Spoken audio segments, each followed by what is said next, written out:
Here we go again, another installment of Rocks from the Creek. So, we'll start with this one, obviously. This, I believe, is quartz sandstone. It's very, very dense. It's got this tannish color, which is not the most common color for these that I find. It was quite difficult to break open.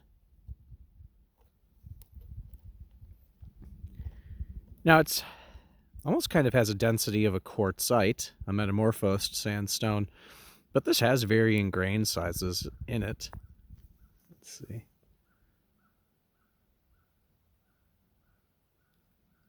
You can see the varying grain sizes.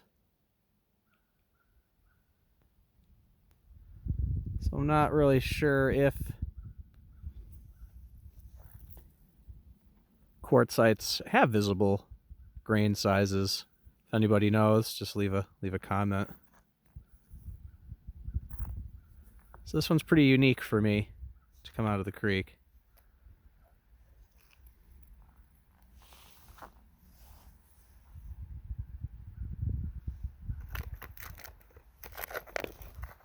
Go with something I think I'm familiar with.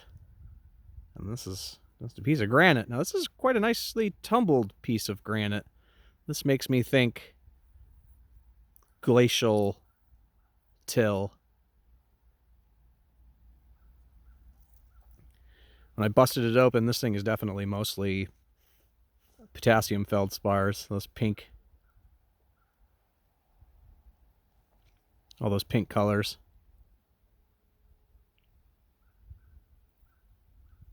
A lot of smoky looking quartz.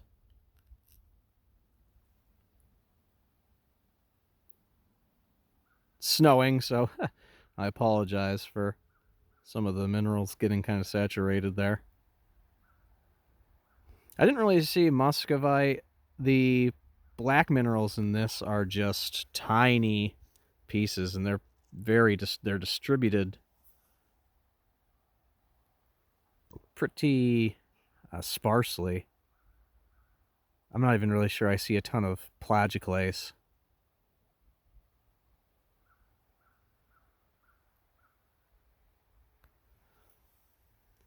So I'm pretty confident in knowing that this is a granite.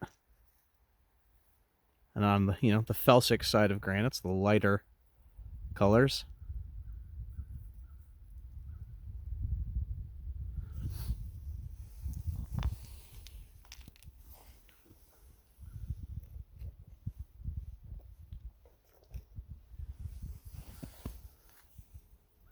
Here's one I'm not going to be totally sure about. Seemed like it has, a darker mineral. Could be hornblende. I think I saw some plagioclase in here. I think I see a cleavage plane kind of in the center of it, in the center of this.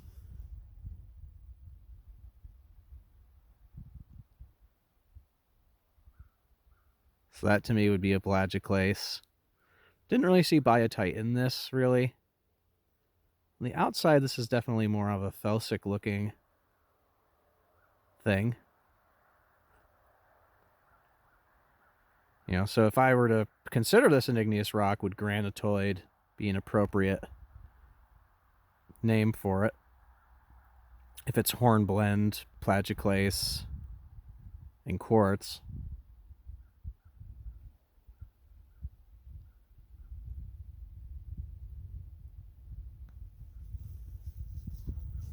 Other part of it.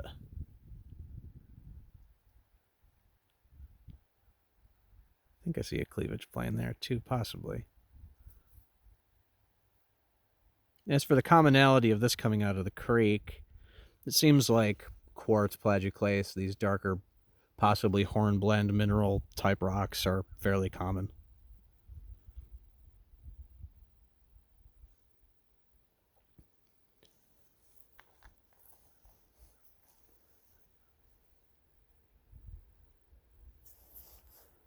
Try zooming into this, see what we get here.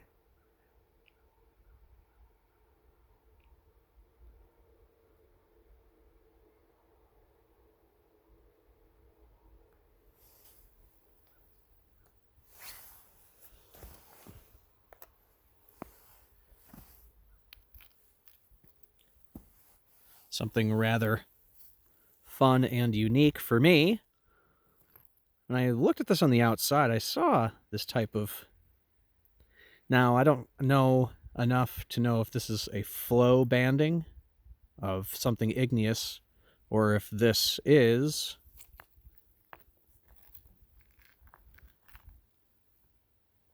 the banding of something metamorphic, like a gneiss. The darker minerals in this, I mean, I would assume are hornblende. Not totally sure. There was definitely what looked to me to be predominantly quartz. I'm trying to remember if I saw maybe specks of a metallic mineral in this.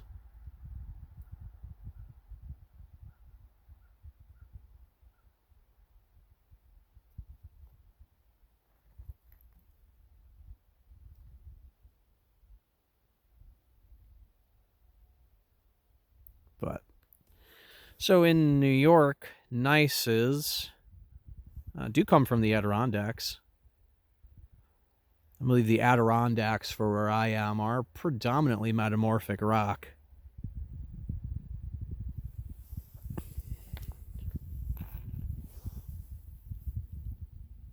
And it seems that in geologic history, a lot of sedimentation came from the eastern part of the state. So it also makes me curious whether these types of things come from the eastern part of the state. The Adirondacks would be northeast of where I am. So once again, I think the dark mineral's a hornblende. That's always going to be my go-to unless I can tell it is small prisms. And then I would consider it augite, so a pyroxene. Bit higher temperature in the Bowen's reaction, I believe. But yeah, so if anyone can comment on whether this is a metamorphosed gneiss, that would be great. To me, it's the light to dark coloration, those bands, reads that way to me.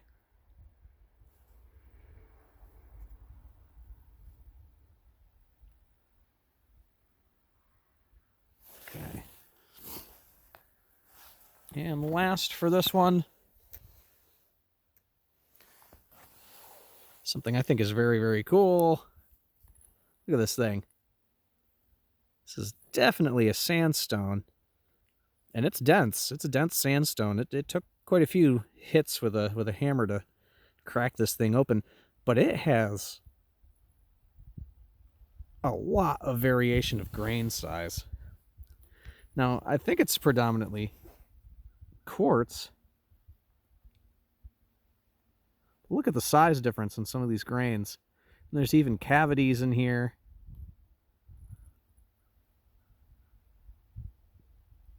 I didn't see an awful lot of other things that other grains that I would think are from different rocks, like maybe sedimentary rocks or something, but this is interesting.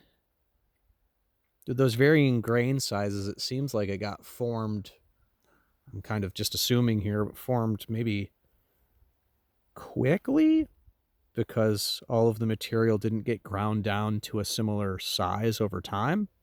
Or maybe that's what is quicker. Maybe a quicker formation, I'm not sure. But whatever's holding this together is quite dense. But yeah, you can even see on the outside of it. This is the first I've really seen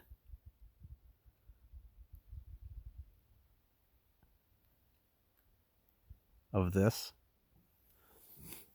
come out of the creek. Here's that part that broke off. Yeah, I love that there's cavities going on in this thing because the grain sizes are so varying.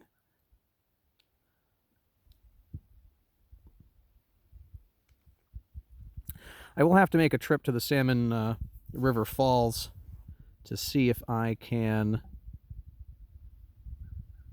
distinguish Oswego sandstones. so that when I find them around here, I'll know what they are. The Oswego Sandstone is a formation that's above the Pulaski formations, which I believe are also sandstones, siltstones, shales, and maybe even some lime bands. I'll show a book.